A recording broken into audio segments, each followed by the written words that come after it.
Hey guys, Mr. Turner here. You never know what kind of music you'll hear. That was Grateful Dead, Barefootin'. But anyway, let's take a look at two-step equations. Just a quick tutorial to help you with your problems. If you have any questions, as always, feel free to ask. But remember, our purpose of two-step equations is to find out what x is. And we have to work our way back to that variable. Again, the variable is the letter, the x, which is an unknown quantity that we don't know just yet. We got to find out what it is. So, in this equation, again, the equal sign is usually a dividing line the way we look at it. And what we need to do is we need to work our way back to the x. So let's start with the 3. The 3 is kind of crowding the party over here. So if we have a positive 3, we need to do the opposite. It's called the inverse. So we'll do minus 3 here. And if we do it to one side, we have to do it to the other side. So we'll subtract there. This goes to 0, which we don't even have to write down, but we do have to bring down the 2x, bring down our equal sign, and then 17 minus 3 equals 14. Okay? So that's our first step. Now here comes our second step. 2x means 2 times x. It's a multiplication problem. X is being multiplied by 2. So if it's multiplication, we divide. We do the opposite. So to get that 2 away from the x, we will divide by 2. And if I do it to this side, I have to do it to this side. So I bring down my x, because 2 divided by 2 is 1. We could write 1x, but that's really not the way to do it. So we don't need the 1. We know it's just 1x. So let's get rid of it and do it. There you go. So we have just the x. Bring down our equal sign. And 14 divided by 2 equals 7. And that's our answer. There's no more steps to do. Okay, let's try another one. 6x plus 5. So again, we know our equal sign is our line in between. 5's crowding the party so far, so let's get rid of it. It's an addition, so we are going to do subtraction. Minus 5.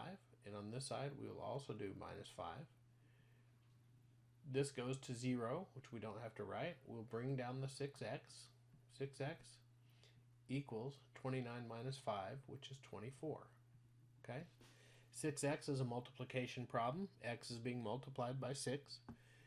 And if we're multiplying, we will do the opposite. We will divide. And we do it to one side, have to do it to the other side. So 6 divided by 6 is just 1, which gives us just x. 24 divided by 6 is 4. And that's it. That's the end of our two-step problem. So now some of you may look at this and say, okay, I got that down, but oh my God, what did you do over here? Negative 40 equals 12x plus 8. Well, there's no concern here. It's the same thing. We still have our dividing line, which is our equal sign. It's just flip-flopped. We just have to do the same thing. So we still are trying to get the x by itself on this side. And we have an 8 in the way.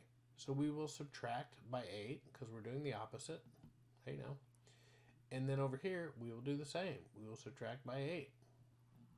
So this goes to 0. We bring down our 12x, which is 12x. Bring down our equal sign. And then negative 40 minus 8, they're same sign. So we add 48 and we keep the same sign, which would be negative 48. Okay, whoops. Negative 48. So now we have negative 48 equals 12x. 12x means 12 times x, which is again multiplication. So we have to do the opposite, the inverse, which is divide by 12. We'll bring down our equal sign. And then if I divide by 12 on this side, I have to divide by 12 on this side. Okay? So this goes to 1, which is just x, equals negative 48 divided by 12 is a negative 4. Because again, we have a negative divided by a positive, which gives us a negative. You could do it the opposite. You do it backwards. So negative times a positive is a negative. So that all checks out. That's okay. Please make sure and pay attention to your negatives so you don't get that mixed up. Now, you may say, oh my goodness, now it's a fraction. I hate fractions. Well, it's the same thing where we don't have a big concern here. Let's start off just like we always have. So here's our line here. We're trying to work our way back to the y, but this 3's in our way. And again, This is a negative 3. It's not necessarily y over 6 minus 3. That negative sign has to go with that number. So if it's a negative 3, we do the opposite. We're going to, excuse me. We're not talking about this or this. We're talking about this. Okay, let's try this again. So y over 6 minus 3. So we need to do the opposite. So we will add 3. And if we do it to one side, I have to do it to the other. So negative 11 plus 3 is, again, opposite signs. So we subtract. 11 minus 3 is 8. And we keep the sign of the larger. So we end up with a negative 8 over here. Do our equal sign. Negative 3 plus 3 is 0. That goes away. And we bring down our y over 6. So y over 6 is division. Y over 6 means y divided by 6. So if it's division, we have to do the opposite. Division is multiply. And again, 6 in a fraction is 6 over 1.